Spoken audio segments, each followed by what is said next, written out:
জাবেরকে গুলি করে আহত করার পর এবার আহত হলেন মহিউদ্দিন রনি।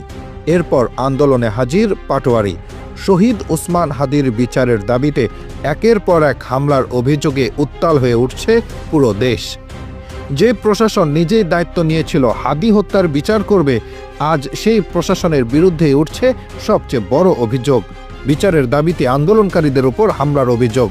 সম্প্রতি শহীদ ওসমান হাদির বিচারের দাবিতে রাজধানীতে কর্মসূচি পালন করে ইনকিলাব মঞ্চ, কিন্তু সেই শান্তিপূর্ণ আন্দোলনে হঠাৎ নেমে আসে পুলিশের কড়া অভিযান।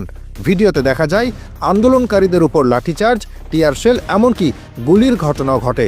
অনেকে বলছে গত জুলাই মাসে ছাত্র আন্দোলনে পুলিশের যেভাবে কঠোর ভূমিকা দেখা গিয়েছিল, ঠিক সেই দৃশ্য আবার ফিরে এসেছে হাদির বিচার আন্দোলনেও। প্রথমে ইনকিলাব মঞ্চের সদস্য সচিব আব্দুল্লাহ আল জাবের গুলিবিদ্ধ হয়ে আহত হন। এ খবর ছড়িয়ে পড়তে দেশ জুড়ে আন্দোলনের ঢেউ ছড়িয়ে পড়ে। বিভিন্ন রাজনৈতিক নেতাকর্মী, ছাত্র সংগঠন এবং সাধারণ মানুষ রাজপথে নেমে আসে। এরপর আন্দোলনে উপস্থিত ছিলেন রাজনৈতিক নেতা মহিউদ্দিন রনি, কিন্তু কিছুক্ষণ পরেই তাকেও পুলিশের ধাওয়া ও হামলার শিকার হতে দেখা যায়। ভিডিওতে দেখা যায় তিনি আহত অবস্থায় মাটিতে পড়ে আছেন, চারদিকে উত্তেজিত জনতা। এই ঘটনার পর পরিস্থিতি আরও ভয়াবহ রূপ নেয়। বিভিন্ন জায়গায় বিক্ষোভ মিছিল, রাজপথ অবরোধ শুরু হয়। স্লোগানে স্লোগানে মুখরিত হয়ে ওঠে বিচার চাই, বিচার চাই। এদিকে আন্দোলনে হাজির হন পাটোয়ারি সহ আরও রাজনৈতিক নেতারা। তাদের উপস্থিতিতে আন্দোলন আরও বড় আকার ধারণ করে।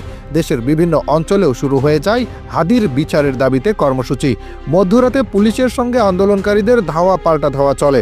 কোথাও টিয়ার শেল, কোথাও লাঠিচার্জ, আবার কোথাও পুলিশের গাড়ি আটকে দেওয়ার খবর পাওয়া যায়। সামাজিক মাধ্যমে ছড়িয়ে পড়ছে একের পর এক ভিডিও। অনেকেই প্রশ্ন তুলছেন, বিচার চাওয়া কি এখন অপরাধ, নাকি সত্য চাওয়ার মূল্য দিতে হচ্ছে গুলি দিয়ে?